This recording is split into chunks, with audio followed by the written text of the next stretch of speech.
আসসালামু আলাইকুম। আমার জামাই আর বাচ্চাদের খুব পছন্দের এবং গ্রাম বাংলার ঐতিহ্যবাহী একটা রেসিপি আজকে আপনাদের সাথে শেয়ার করব। আর সেটা হলো কুমড়ো ফুলের বড়া বা পাকোড়া রেসিপি, তবে আমার ছেলেদের ভাষায় ফুলের চিপস।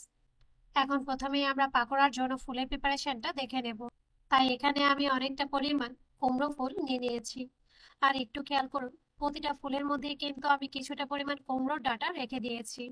এতে কুমড়ো ফুলের বড়াটা তৈরি করতে অনেক বেশি সহজ হবে।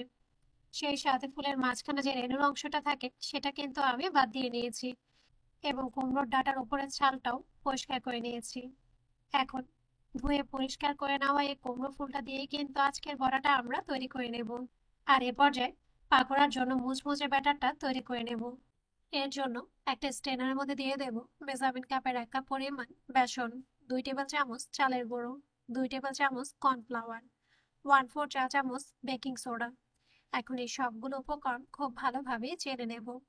চেলে নেওয়ার পর অবশিষ্ট ময়লাটা ফেলে দিয়ে চেলে নেওয়া এই বেসনের মিশ্রণের মধ্যে অ্যাড করে দেব 1/4 চা চামচ কালো জিরা, হাফ চা চামচ লাল মরিচের গুঁড়ো, 1/4 চা চামচ হলুদ গুঁড়ো, 1/4 চা চামচ ভাজা জিরার গুঁড়ো, 1 প্যাকেট ইনস্ট্যান্ট নুডলসের মশলা, স্বাদ মতো লবণ।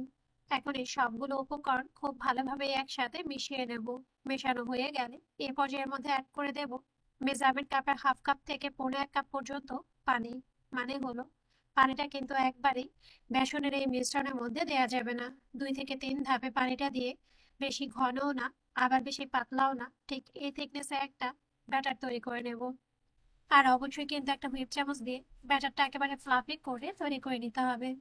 দেখুন, ব্যাটারটা কিন্তু তৈরি করে নেওয়া হয়ে গেছে। আর এই পর্যায়ে আপনাদের বোঝার সুবিধার্থে ব্যাটারের ঘনত্বটা আপনাদের দেখিয়ে দিচ্ছি। এর জন্য একটা চামচ নিয়ে ব্যাটারের মধ্যে ঠিক এভাবে ডোবালেই দেখবেন চামচটা ব্যাটার দিয়ে খুব ভালোভাবে কোট হয়ে যাবে এবং মাঝখান দিয়ে একটা দাগ টানলেও ব্যাটারটা 2 ধার থেকে মাঝখানে আবার মিলিয়ে যাবে না। ঠিক এই থিকনেসে কিন্তু ব্যাটারটা আমরা তৈরি করে নেব। এখন কিন্তু পাকোড়াগুলো ভেজে নেওয়ার পালা। তাই চুলার প্রিপারেশনে চলে যাব। এর জন্য আগে থেকে আমি পর্যাপ্ত পরিমাণ তেল চুলার মিডিয়াম হিটে গরম করে নিয়েছি। এখন একটা করে কুমড়ো ফুল নিয়ে ব্যাটারের মধ্যে খুব ভালোভাবে কোট করে নেব।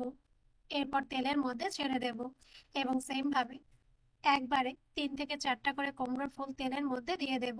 এরপর উল্টে পাল্টে কুমড়োর বড়া বা পাকোড়াগুলো মুচমুচে করে ভেজে নেব।